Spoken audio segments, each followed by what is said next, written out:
저는 연세대 철학과에서 근무하고 있는 김명석이라고 합니다.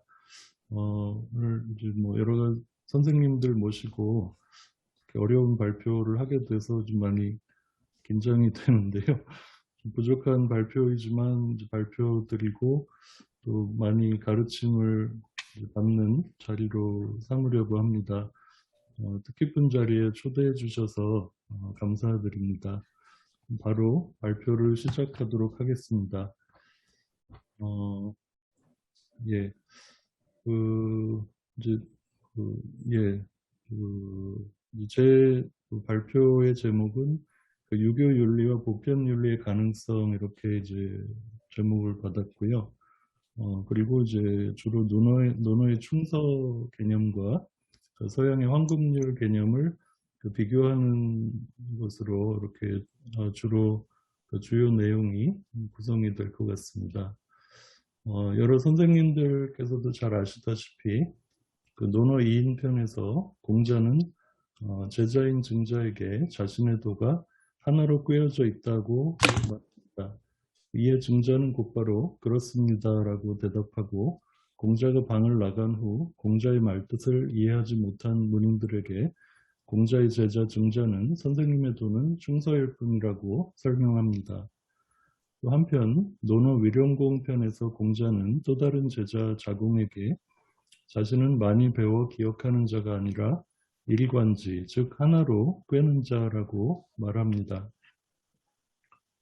예부터 이 두 구절을 놓고 공자가 말한 하나가 과연 무엇인지에 대해서 다양한 해석이 제기되어 왔습니다. 어떤 이들은 방금 제가 인용한 첫 번째 구절에 근거해서 공자가 말한 하나란 충서를 가리킨다고 봅니다. 반면 정약용 같은 학자는 위령공 편에서 종신토록 실천할 만한 한 가지 가르침이 있느냐는 자공의 물음에 그것은 서이다. 자신이 원치 않는 바를 남에게 베풀지 말라고 한 공자의 대답 등을 토대로 공자의 하나란 다름 아닌 서라고 봅니다. 공자의 심중에 있던 일관지도는 과연 무엇일까요? 서일까요? 아니면 충서일까요?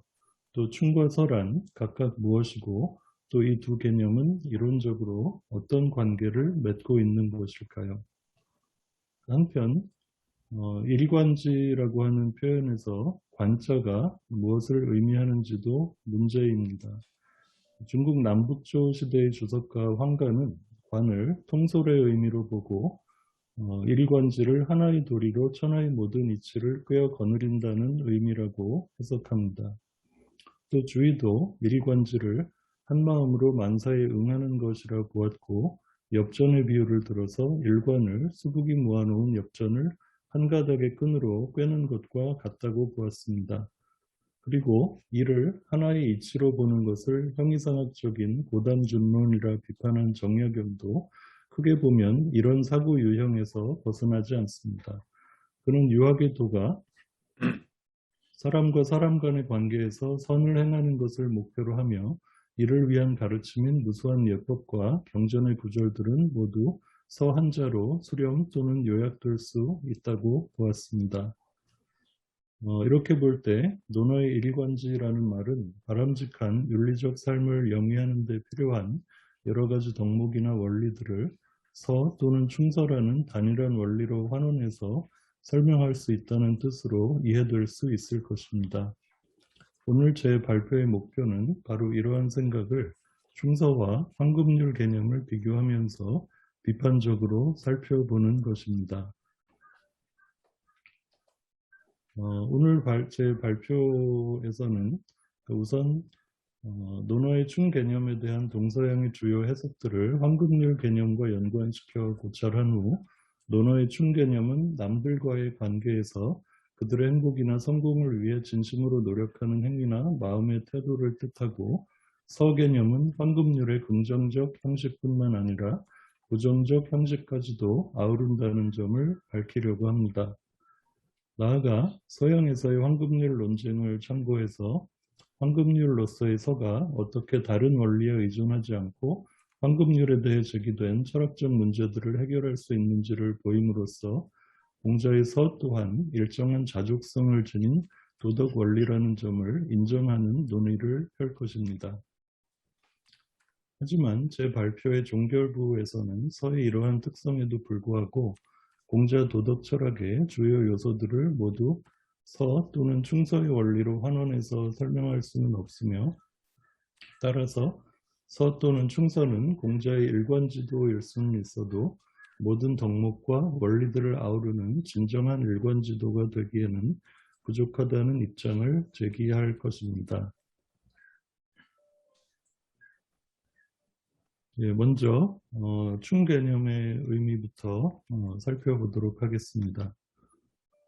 풍우란의 해석인데요. 그 풍우란에 따르면 충과 서는 각각 황금률의 긍정적, 부정적 형식에 해당한다고 합니다.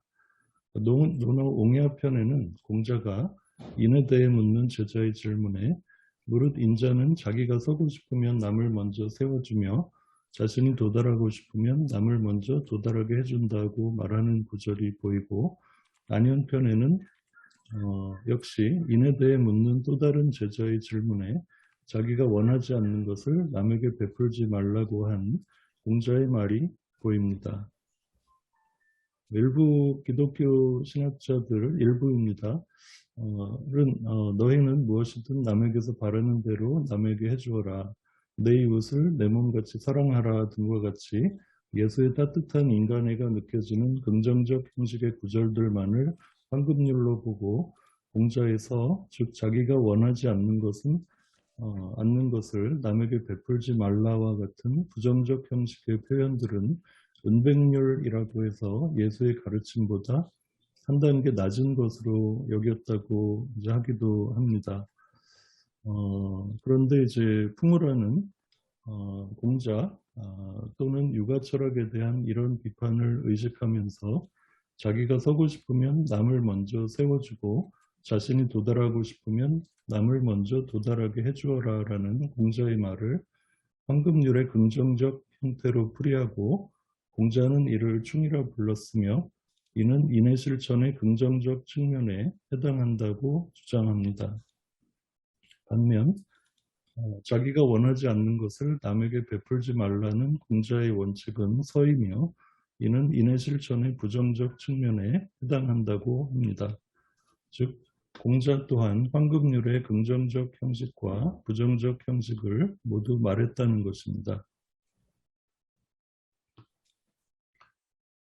하지만 여러 학자들이 지적했듯이 풍우란의 이런 견해는 설득력이 부족해 보입니다. 우선 논어에서 충자가 황금률의 긍정적 형식을 가리키기 위해서 사용된 용례가 발견되지 않습니다. 또 데이빗 리비슨에 따르면 초기 기독교 문헌들에는 황금률의 긍정적 형식뿐만 아니라 부정적 형식도 자주 나타나며 초기 기독교 신학자들에게 있어서 이 둘 간의 차이는 그다지 중요하지 않았을 것이라고 합니다.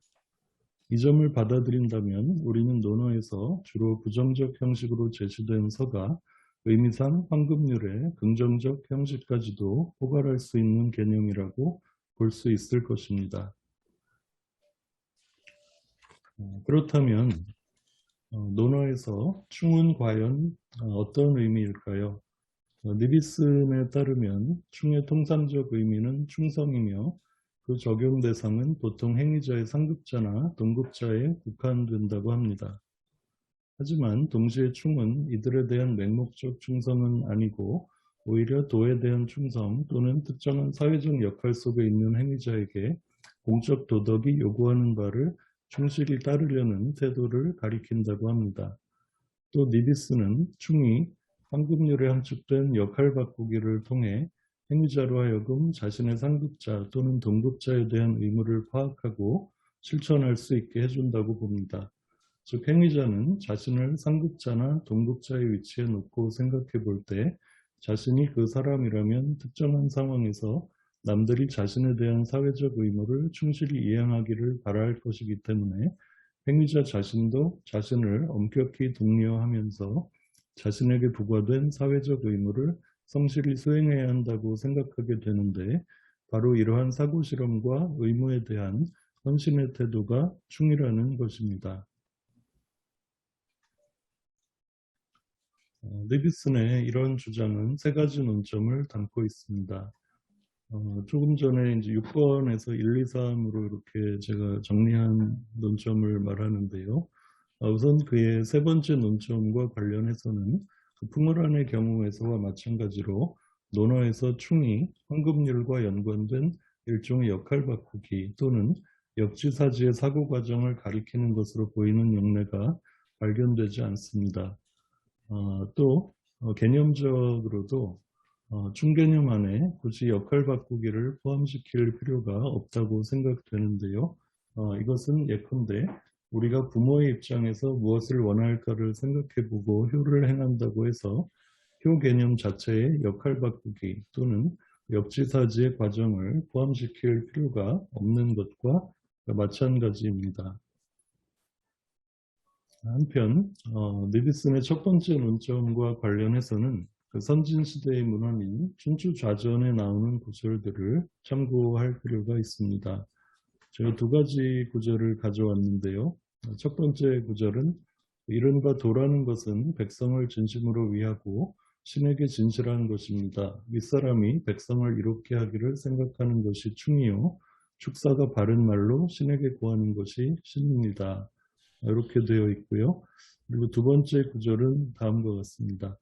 장공이 말했다. 군주입니다. 일정 한 나라의 군주인데요.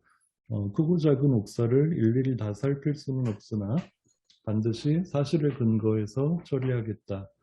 그러자 신하인 귀라고 하는 사람이 대답했습니다. 이것은 충에 속하는 일입니다. 이 두 구절에서는 충이 군주가 백성들에 대해 가져야 할 태도 또는 덕목의 의미로 사용되고 있습니다. 그러니까 첫 번째 인용문에서 충은 윗사람이 백성을 이롭게 하기를 생각하는 것이라고 정의되고 있고, 뒤에 인용문, 두 번째 인용문에서는 군주가 여러 옥사, 즉 법률 소송들을 실정 또는 사실에 근거해서 처리함으로써 백성들이 억울한 피해를 당하지 않도록 하겠다는 의지를 드러내는 것을 충이라고 보고 있습니다. 이와 비슷한 충자의 용례는 묵자에서도 보입니다. 이런 선진 문헌의 충자 용례들에 근거할 때 우리는 논어의 충도 상급자나 동급자뿐만 아니라 하급자에게도 적용될 수 있는 개념일 것이라고 추측해 볼 수가 있습니다. 실제로 사회적 지위의 차등이라는 맥락을 떠나서 혹은 최소한 동등한 지위의 사람을 대상으로 논어에서 충이 사용되는 용례로는 다른 일을 위해 이를 도모할 때 진심을 다하지 않았는가라는 증자의 말, 또 벗과 사귈 때는 성심을 다해 권고하고 잘 이끌어 주어라. 그리고 남들과 사귈 때는 진심을 다해야 한다는 공자의 말이 있습니다. 또 충이 아랫사람을 대상으로 사용되는 것으로 보이는 예로는 누군가를 아낀다면 그를 수고롭게 하지 않을 수 있겠는가? 누군가에게 진심을 다한다면 그에게 가르침을 주지 않을 수 있겠는가라는 공자의 말이 있습니다. 이런 구절들을 바탕으로 저는 논어의 충 개념이 일반적으로 다른 이와의 관계에 있어서 그의 행복이나 성공을 위해 진심을 다해 노력하는 행위, 그를 위한 일에 성심껏 임하려는 태도 등을 의미한다고 봅니다.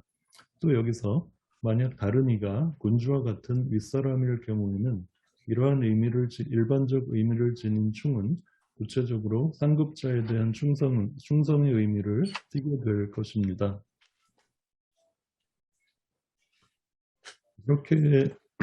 이렇게 볼 때 앞서 말씀드린 니비슨의 두 번째 논점, 즉 논어에서 충이 도에 대한 충성 또는 특정한 사회적 역할 속에 있는 행위자에게 공적 도덕이 요구하는 바를 충실히 따르려는 태도를 의미한다는 해석 또한 받아들일 필요가 없게 됩니다.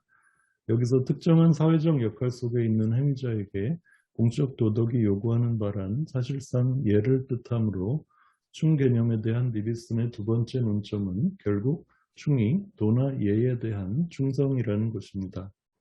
하지만 앞에서 보았듯이 논어의 충은 도나 예와 같은 추상적 원리 또는 사회적 규범이 아니라 일상 속에서 행위자와 다양한 관계를 맺으며 살아가는 사람들을 적용 대상으로 합니다.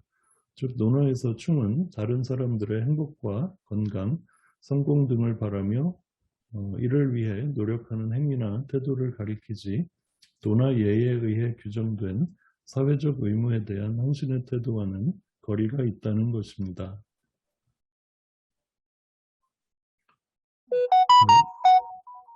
예, 이번에는 서 개념에 대해서 살펴보도록 하겠습니다. 공자의 서 개념과 관련해서 오늘 제가 논의해 보고자 하는 문제는 공자 철학에서 서가 차지하는 위상에 대한 것입니다. 앞서 말씀드렸듯이 공자는 종신토록 실천할 만한 한 가지 가르침이 있다면 무엇이냐는 자공의 질문에 그것은 서라고 답하였고, 또 중자는 공자의 도가 충서에 의해 하나로 꿰어져 있다고 했습니다. 그런데 정말 서는 논어에서 이렇게 높은 위상을 부여받을 자격을 지닌 최고의 개념일까요? 또 만일 그렇다면 어떤 점에서 그럴까요?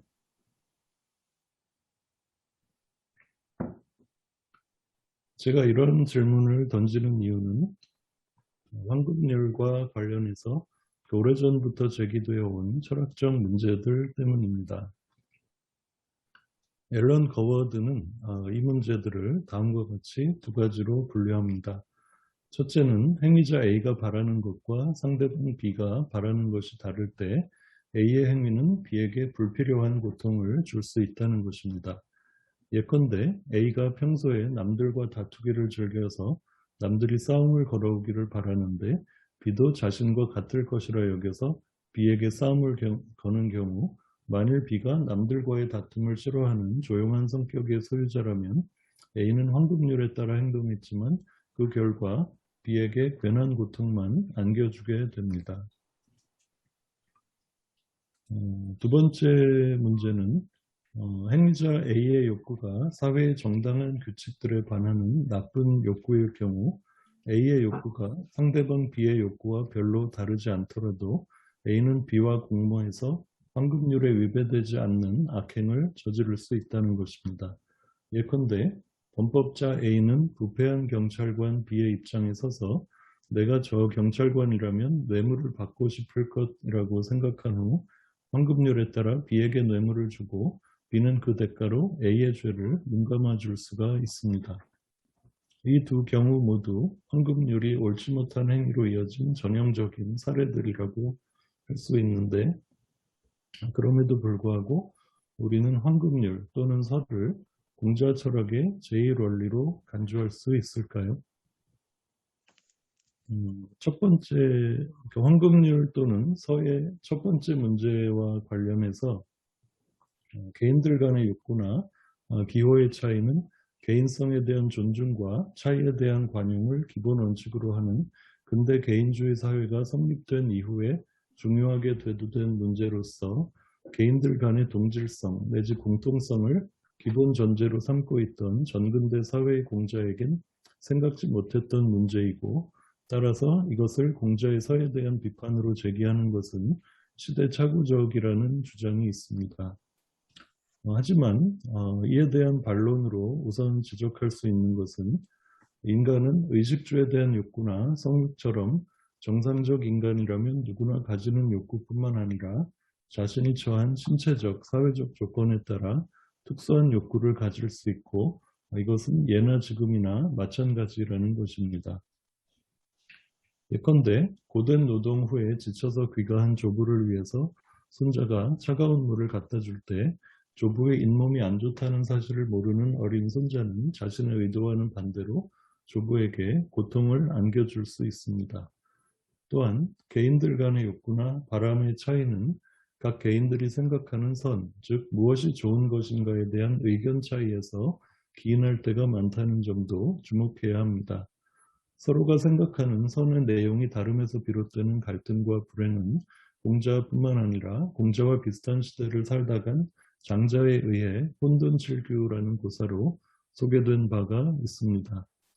남해의 제왕 숙과 북해의 제왕 홀은 중앙의 제왕 혼돈에게 극진한 환대를 받고 그 보답으로 인간이 가진 7개의 구멍을 혼돈에게 뚫어주기로 합니다. 그들의 의도는 혼돈으로 하여금 인간처럼 그 구멍들을 통해 보고 듣고 먹고 숨쉬게 해주려던 것이었지만 그들의 선한 의도와 반대로 혼돈은 하루에 구멍이 한 개씩 뚫리면서 점차 쇠약해지다가 일주일 만에 완전히 죽고 만다는 이야기입니다. 황금률에 대한 이러한 비판에 대응하는 한 가지 방식은 황금률의 해당 정식에 같은 상황에서라는 문구를 추가하는 것입니다. 즉 예컨대 내가 남들과 같은 상황에 처했을 때 내가 남들이 해주기를 원하는 방식으로 남들에게도 해주어라 라는 것이 황금률의 참된 의미라고 해석하는 것입니다. 이런 해석에 따르면 위의 예시에서 언급된 어린 손자는 조부와의 대화, 상상력의 동원 등을 통해 잇몸이 성취하는 노인의 입장에 자신을 세워놓고 그 상황에서 자신이 무엇을 원할까를 생각해서 행동할 수 있을 것입니다. 또 혼돈의 몸에 구멍을 뚫은 남해와 북해의 제왕들도 혼돈이 보통 인간과 달리 7구멍이 없어야만 건강하게 살아갈 수 있다는 점을 마찬가지 방식으로 파악하고 혼돈의 몸에 구멍을 뚫는 일을 피할 수 있을 것입니다. 그러면 이제 황금률 또는 서의 두 번째 문제를 살펴보도록 하겠습니다. 앞서 말씀드린 예 말고도 이 문제는 다양한 방식으로 제기되어 왔습니다. 예컨대 칸트에 의하면 범법자는 자신을 처벌하려는 법관에게 당신과 내가 입장이 바뀔 경우 당신도 나처럼 벌을 받지 않고 풀려나기를 원하지 않겠는가라고 황금률에 근거해서 호소하거나 항변할 수 있습니다. 또 주의도 누군가가 자신에게 제기한 서에 대한 비판을 다음과 같이 전합니다. 이 비판의 말입니다. 자신이 원치 않는 바를 남에게도 베풀지 말라는 것이 서이다. 그러나 만일 형벌을 누군가에게 부과한다면 그것이 어찌 그가 원하는 바이겠는가. 그러므로 서를 행하지 않아야 옳다. 이런 비판에 대한 대응은 여러 가지 방식으로 가능하겠지만 주의에 대하는 인간의 욕구를 외면의 사심과 내면의 진심으로 나누어서 죄인이 형벌받기를 싫어하는 것은 그의 사욕에 기인한 것이지만 그의 진심은 형벌을 달게 받으려 할 것이기 때문에 죄인을 처벌하는 일은 서에 위배되지 않는다고 보는 것입니다. 주의의 말을 한마디 인용해 보겠습니다. 이천 선생이, 주의의 스승입니다. 이천 선생이 서자는 모름지기 충자와 겸해서 이해해야 한다고 하셨는데 이러한 설명이라야 완벽하다. 충은 자기를 다하는 것이니 자기를 다한 후에야 서를 행하는 것이다. 누군가에게 형벌을 내릴 때 그 사람에게 정말로 죄가 있다면 그의 마음 또한 스스로 당연하다고 여길 것이니 그런 경우는 그에게 형벌을 가하더라도 그가 원하지 않는 바를 그에게 억지로 베푸는 것이 아니다. 그가 형벌받기를 원하지 않는 것은 그의 외면의 사심 때문이다. 그의 진심대로라면 이미 죄를 범했으니 또한 스스로 자신이 당연히 형벌을 받아야 함을 알 것이다.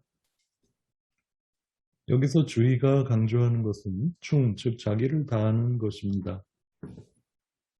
하지만 주의에게 있어서 자기를 다함이란 앞에서 살펴본 것처럼 다른 이들의 행복을 위해 최선의 노력을 다하는 것이 아니라 자신의 마음을 도리에 합치시켜 일말의 사욕도 허용하지 않는 것을 말합니다. 이렇게 지극히 진실한 마음을 갖게 된 행위자는 설령 죄를 짓더라도 자신이 벌을 받아야 함을 인정하고 또 이를 원할 것이기 때문에 법관이 죄인을 처벌하는 것은 서의 원리에 어긋나지 않게 됩니다. 범법자가 당하고 싶지 않은 일을 법관이 그에게 행하는 것이 아니기 때문입니다. 주의의 이러한 생각은 일견 황금률 또는 서에 대한 비판으로부터 서를 보호하는 것처럼 보이지만 실은 서에 문제가 있음을 인정하고 이에 대한 해결책을 서가 아닌 충에서 찾는 것입니다. 즉 서는 행위자의 욕구가 도덕적으로 정당화되기 어려운 욕구일 경우 문제가 될 수밖에 없기 때문에 이러한 욕구를 가진 행위자는 먼저 충을 통해 자신의 마음을 도덕적으로 정화한 후에만 서에 따라 행위할 수 있다는 것입니다. 하지만 앞서 보았듯이 충개념에 대한 이런 해석은 다른 이와의 관계에 있어서 그 사람의 행복이나 성공을 위해 진심으로 노력하는 행위 또는 그를 위한 일에 성심껏 임하려는 태도 등을 의미하는 논어의 충자 용례와 부합하지 않습니다. 또 마르커스 싱어에 따르면 황금률의 정신은 타인과의 관계 속에서 하는 행위는 그것이 누구의 행위든 모두 동일한 기준이나 원리에 의해 평가되어야 한다는 뜻으로 해석됩니다.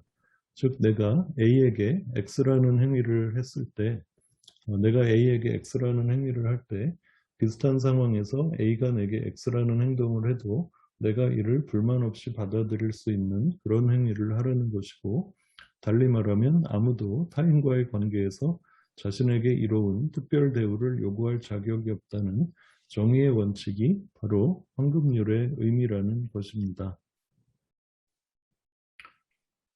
황금률에 대한 이런 해석은 행위자 A가 행위 대상자 B뿐만 아니라 자신의 행위가 직간접적으로 영향을 미치는 모든 이들의 입장에서 자신의 행위를 바라보아야 한다는 생각과 결부되어 있습니다.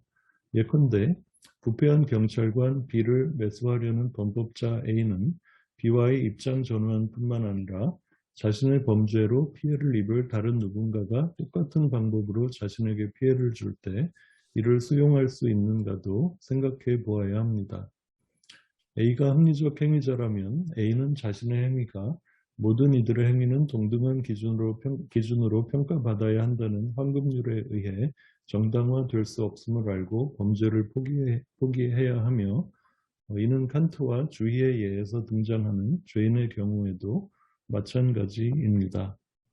이렇게 볼 때 황금률 또는 공자의 선은 주의가 해석한 충, 즉 도나 예, 리 등으로 대변되는 도덕 규범에 대한 헌신 또는 충성이라는 또 다른 원칙 없이도 무엇이 도덕적 행위인가를 파악해서 실천에 옮길 수 있게 해주는 기준을 그 자체 내에 이미 가지고 있다고 할 수 있겠고요. 이런 점에서 우리는 공자의 설을 일정 정도의 자족성을 지닌 도덕 원리로 간주할 수도 있을 것입니다. 하지만 지금까지의 논의에도 불구하고 공자의 서가 모든 것을 꿰는 일관지도로서 충분한 자족성을 지닌 도덕 원리라고 보기는 어려울 것 같습니다.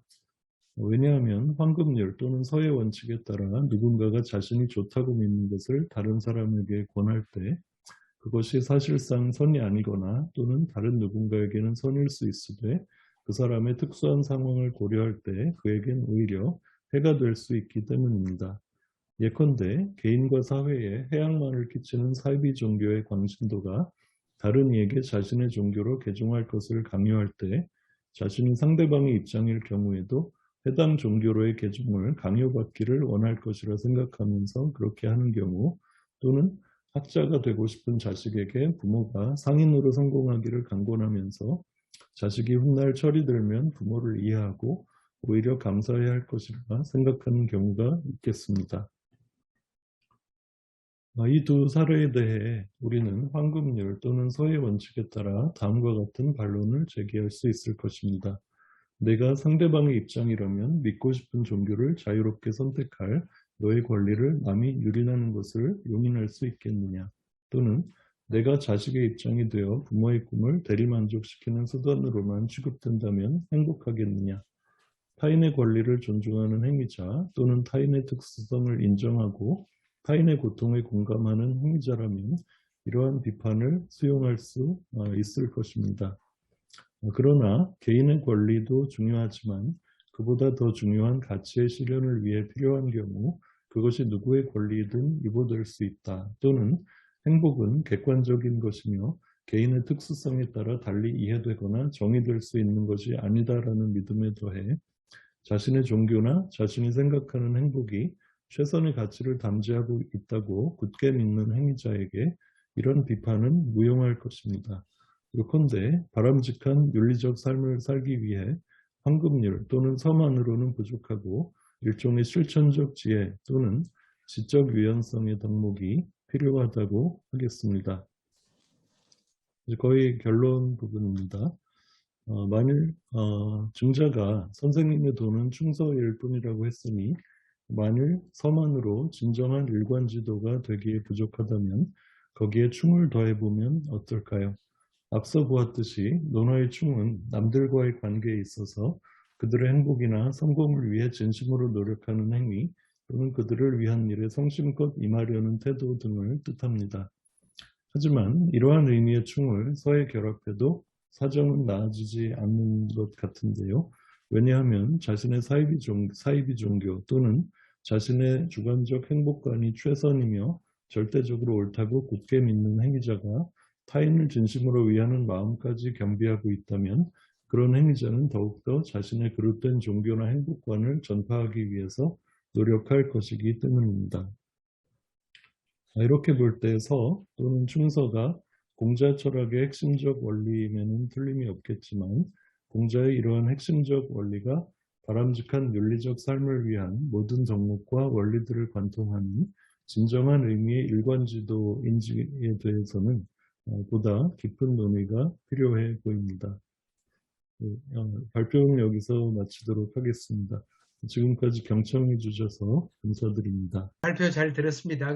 제가 드리는 질문이 조금 그 내용과는 거리가 있을 수도 있겠는데요. 그러나 제가 이제 그 선생님께서 이제 그 참고 문헌에 보게 되면 80년, 90년대 중국 학자들이에요. 이제 제가 이제 그 요새는 그 달라라마 글을 부지런히 읽고 있습니다. 70년 동안에 이제 중국에 대해서 좀 우리 좀 인간답게 그 자유로운 민족, 우리 고유 문화를 보존할 수 있게 해달라. 그렇게 70년을 호소를 해도 효과가 없어요. 그래서 제가 이제 여기에 가령 예를 들어 충이든 서민이든 적은지심이든 이런 가르침이 종족을 뛰어넘어서 적용될 수 있겠는지. 그래서 제가 우리 2010년인가 류 샤오보라는 그분이 이제 그 노벨 평화상을 받으셨어요. 그러면은 이제 이 중국 학자들이 뭐 티베트에 대해서든 소수민족 아니면 몽골에 대해서든지 간에 그 사람들도 같은 인간이니까 처근지심을 적용합시다라고 그 시진핑이든 아니면 화국봉이든 이렇게 말을 못하는 이유가 어디 있겠는지. 그다음에 또 하나는 이제 아까 지금 황경식 교수님 여기 아마 나가 있었습니다만 그 모두스 비벤디. 그러나 이제 우리는 이제 부족한 사회이지만 한 걸음 한 걸음 나아갈 수 있겠다.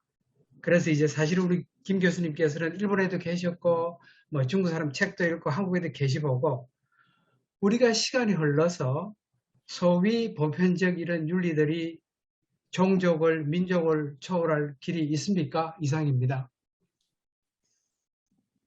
예, 예, 그 마지막 질문은 이제 제가 답하기 어려울 것 같은데요. 예, 일단은 이제 방금 언급해 주신 그 황경식 교수님의 모두스 비벤디 조금 또는 이제 앞으로 이상을 향해서 이제 한 발씩 다가가는 네, 그런 과정이 있지 않나 생각이 들고 또 반드시 이제 낙관적이라고만은 또 보기 어려울 수도 있을 것 같습니다.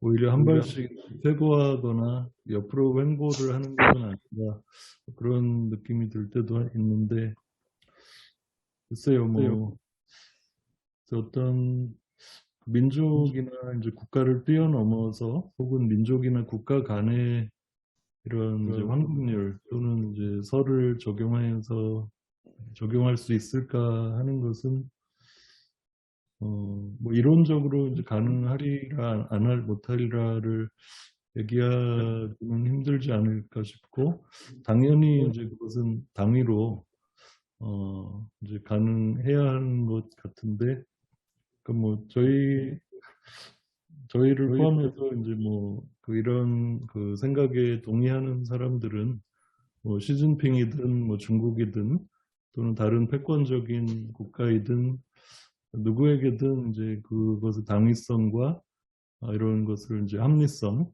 이런 것을 설득하고 또 필요하면 이제 어떤 다른 힘을 동원해서라도 그것을 관철해야 된다는 뭐 그런 것을 계속 주장하고 또 뭐 한 발 한 발 이렇게 나가는 노력을 해야 되지 않을까 뭐 그런 생각이 듭니다.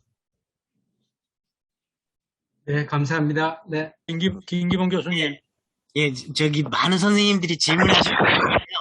제가 간단하게만 질문 세 가지 드리겠습니다. 그러니까 굉장히 간단하게. 윤석열이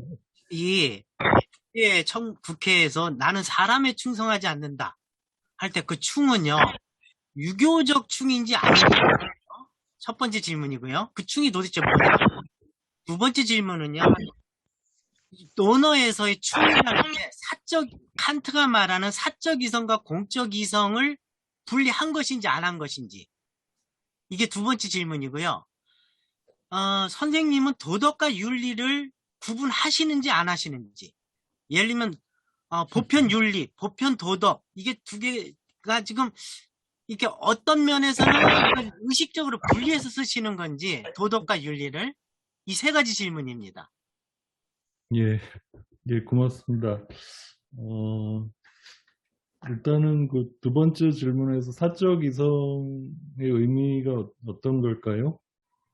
그러니까 칸트가 계몽이란 무엇인가 해서, 그러니까 공무원은 사적 이성으로 행동하는 게 아니라 공적 이성을 해야 된다.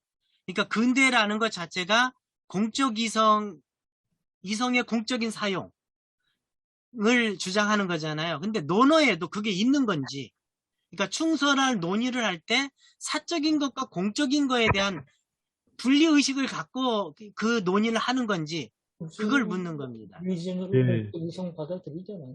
예, 알겠습니다. 일단은 그 윤석열이 말하는 그 사람에 충성하지 않는다라는 것은 그때 이제 충성은 윗사람을 얘기하는 거 아니에요? 로열티라는 것인 것 같고요. 우리가 이제 잘 상식적으로 이해하는 충성인 것 같은데 이제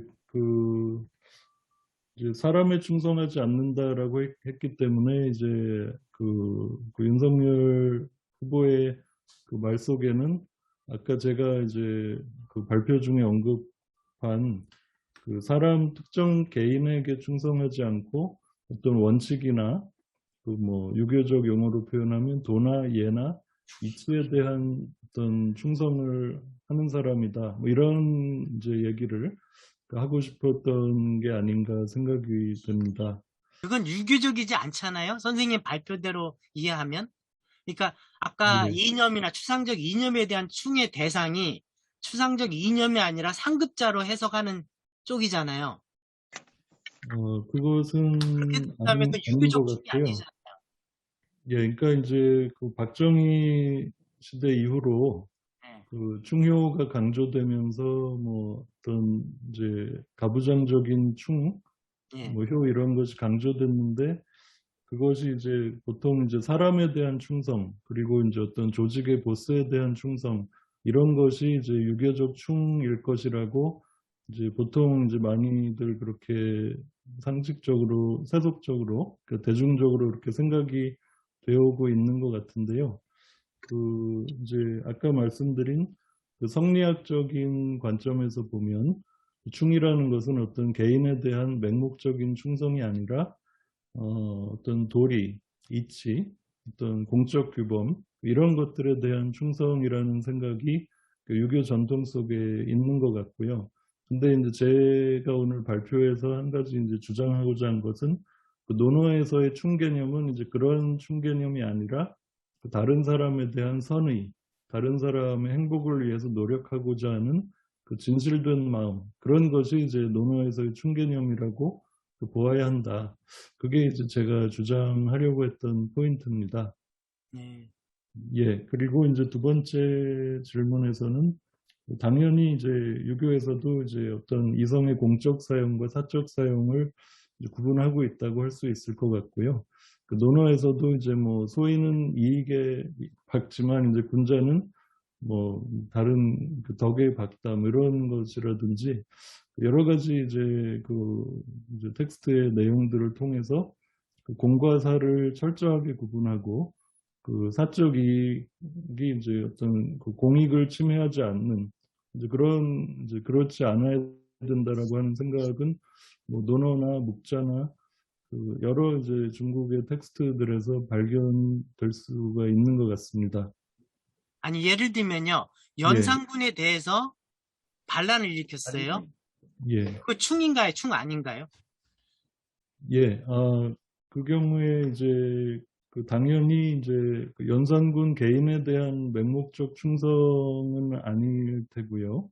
그렇다면 그 어떤 이제 공적 질서 또는 이제 백성들의 어떤 평화를 위해서 또는 복지를 위해서 그 폭군을 몰아내야 한다라고 하는 어떤 그런 이제 도덕적인 어떤 그 명령 뭐 이런 것에 대한 충성이라고 할 수 있을 것 같습니다. 충이라고요? 예. 그건 계속 혼자서 이야기 아니야. 예. 예, 그리고 이제 마지막 질문은 저는 이제 그 도덕과 윤리를 그렇게 명확하게 구분하고 쓰지는 않았습니다. 그냥 그 넓은 의미에서 이제 호환 가능한 용어로 이렇게 그냥 생각하고 오늘 발표를 말씀드렸습니다. 예, 네, 알겠습니다. 고맙습니다. 그럼 그럼 제가 보완 질문 좀 드리겠습니다. 혹시 가치론과 윤리를 동일하게 보시는 겁니까, 지금? 뭐야, 개념들 저렇게 저런 걸 가지고 얘기하는 그럼 아까 도덕이나 윤리를 동일하게 보는 거와 가치론을 윤리와 동일하게 보는 거와 이게 사실 헷갈리거든요. 예, 그 선생님께서 그 가지고 계신 가치론과 윤리의 뜻이 무엇일지 좀 먼저 조금 말씀해 주실 수 있을까요? 그러니까 이제 가치론을 따지면 종교나 신을 등장시키면 가장 단순해지거든요. 최소한의 그 가치가 나와요. 그래서 최소한의 윤리가 가능하거든요. 근데 이거를 다 없애버리면 우리가 보편적인 윤리라는 게 거의 일반 윤리라는 게 나올 수가 없어요. 그게 참 저한테는 헷갈리는 거죠. 예, 그러니까 종교나 신이라는 다 개념 질문 자꾸 또는 할 필요가 존재가 이제 보편 윤리의 최소한의 어떤 토대로서 요구된다라는 생각이신 것이죠. 그러니까 사실 그 가치론을 따지면 그게 가장 단순해지는 장점이 있더라고 보니까.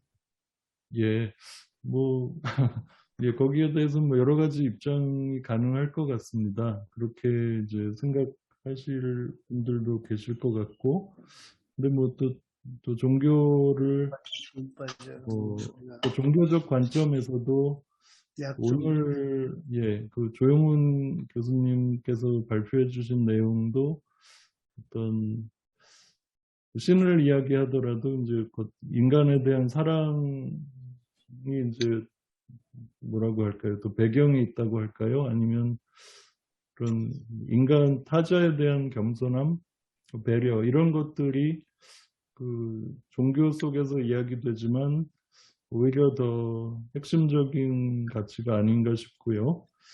그리고 뭐 굳이 이제 신을 이야기하지 않는 그 오늘 제가 발표드린 그 논어 그 공자 같은 경우에도 그 신이라는 존재가 전혀 중요하지가 않습니다. 그 사람의 사상에서는.